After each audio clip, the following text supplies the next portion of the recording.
Ayan guys, balik pa tayo sa farm para ano, mag-ship ng baka. Si-ship natin yung ating mga baka. Samahan nyo ako, mag-ano tayo. Bibigyan natin yung pakain ng baka kasi nagpa-clean up tayo.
Kailangan mapa-clean up yung ano, yung kinainan nila para hindi masira yung quality ng damo.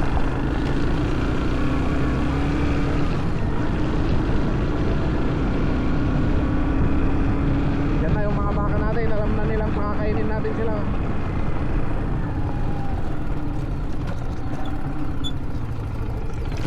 Ayun na, tinatawag na tayo. Ayan sila.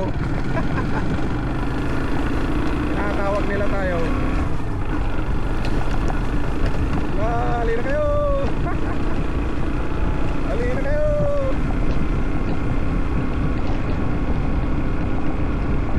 Nakakatuwa rin mag-alaga ng baka guys, sa totoo lang.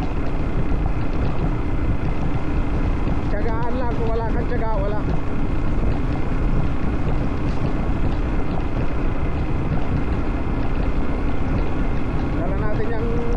Yung camera 360 natin para safe.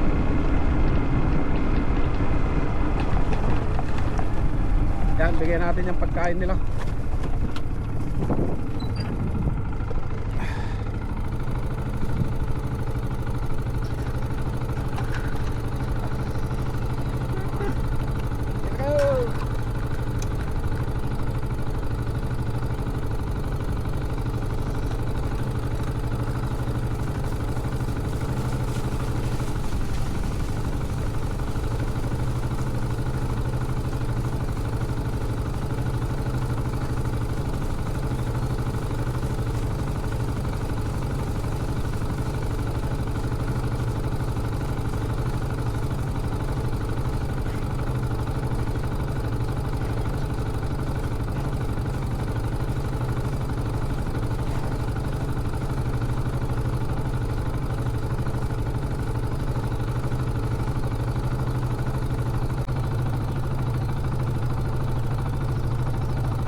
Ganun lang talagang ginagawa natin ito paminsan-minsan guys, pagka talagang hindi nila nakain ng maayos yung ano, yung kinainan nila, yung residual pangit.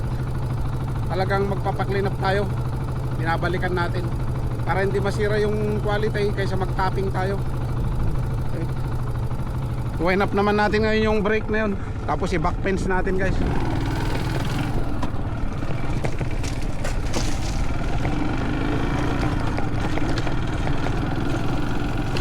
wind up natin yung rail na yan. Tingnan nyo isa na yun, oh. Doon pa pumunta. Kaya dami nila.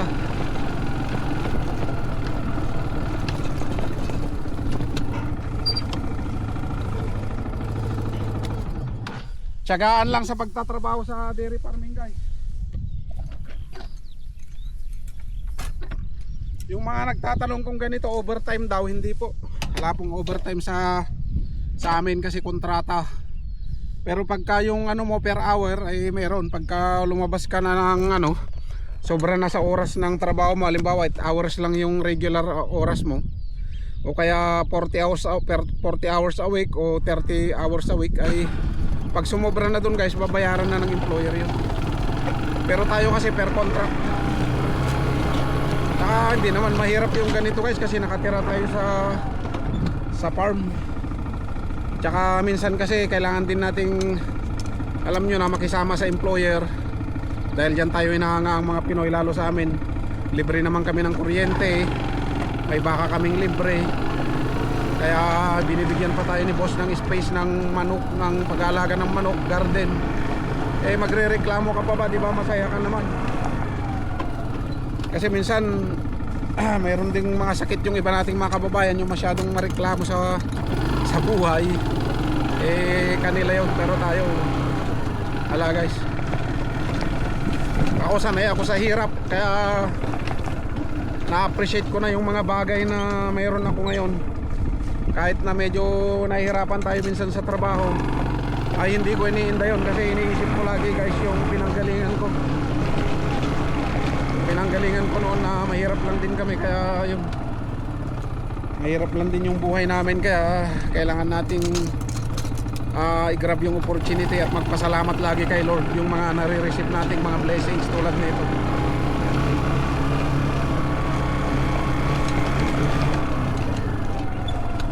Hindi ko pa pala nalalagyan ng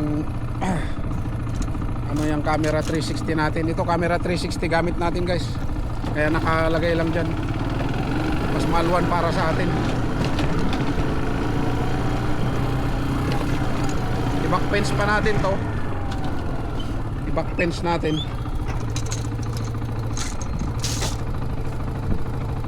Backfence natin to, guys.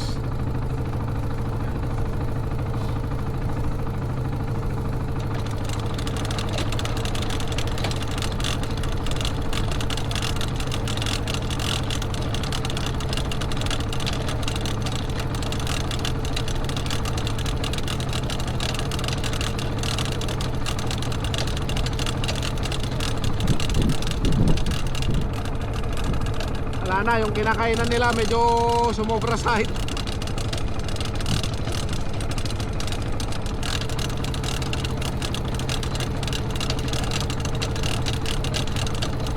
Bilis tumubo kasi yung damo, guys, kaya yun.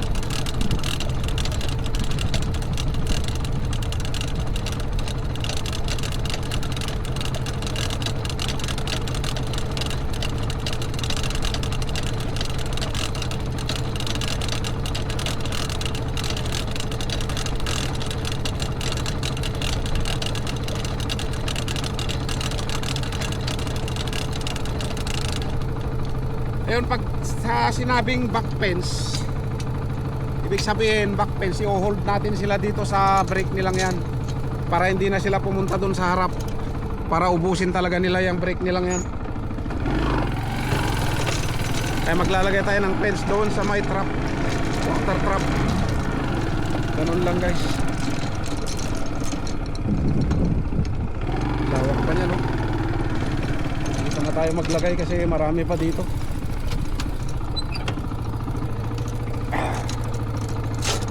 Yun lang ang buhay magbabaka.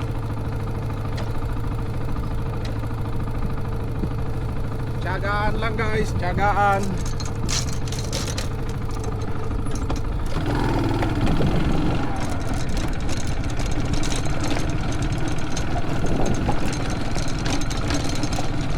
Nakalimutan kong magdala ng mask kasi hini-hay fever tayo, guys. May hay fever. Malawak yan, kakainin nila. Baka hindi nga nila maubos yan. Kung sakali mang hindi nila maubos, mayroon naman tayong mga R1, R2 taga-clean up. Sila naman yung mag-clean up niyan. Kaya yun ang kagandahan ng may mga young stock, kasi mayroon tayong taga-clean up.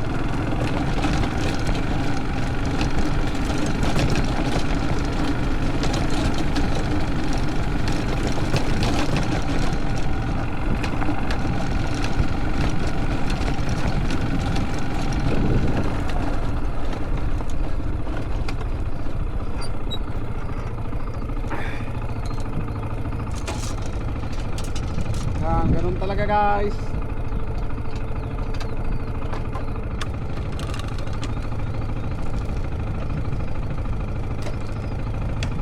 Ayan, kahit pa paano nakikita nyo yung realidad ng buhay namin mga dairy farmer.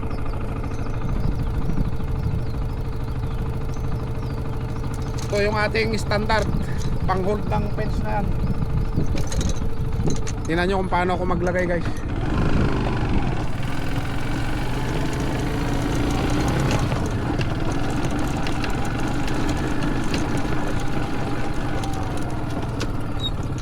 Ganito tayo maglagay.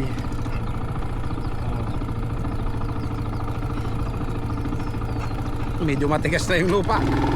Parating na yung pivot natin kasi nag-irrigation tayo.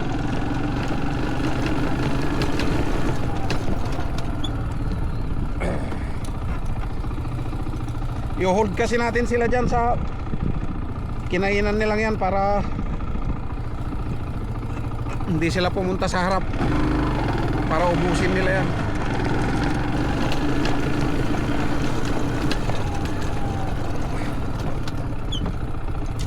Tapos bigyan pa natin yung pinisilin. Pina-clean up ko din kasi kanina mayroon pa eh. Sabi ko pagbalik ko na lang saka ako bigyan. Sa isang trabaho kasi pag hindi mo iniisip na nahihirapan ka guys, hindi ka mahirapan, sa totoo lang.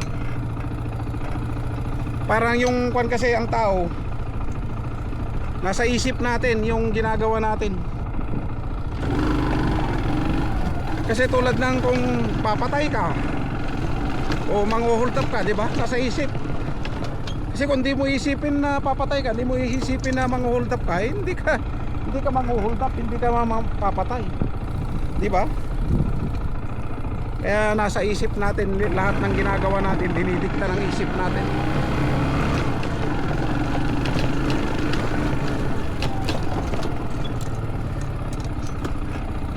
Ganyan lang ang buhay. Daan tayo sa gitna ng mga baka pag natapos natin to.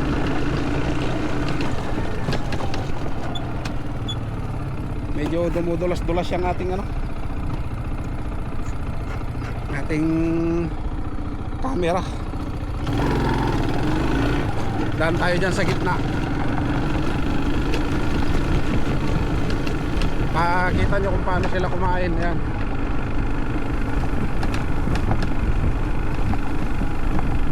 Ayan sila. Oh. Nakakatuwa. Ay sorry. Nasaan kaya yung mag best friend? Yung magkumare.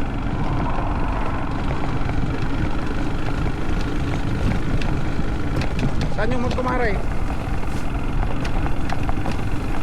Dami nilang pagkain. Medyo mataas lang yung damo guys, sumobra sa height. Pero ganun talaga kasi nag-silage kasi kami. Kaya kung hindi natin ipapakain to, masyushort tayo ng damo. Kaya sacrifice. Baling bumaba konti yung gatas, huwag lang tayong ma-short sa damo. Pero hindi pa naman siya kataasan. Tapos may mga clover pa, ang dami. Ayan. Ayan guys. Diba? Ganun lang, tapos na. Pumunta lang tayo saglit dito sa farm para saglitin pakainin yung ating mga baka. Kaya yun ang kagandahan ng may camera 360 yun. Kaya hanggang dito na lamang guys. Maraming salamat sa panonood.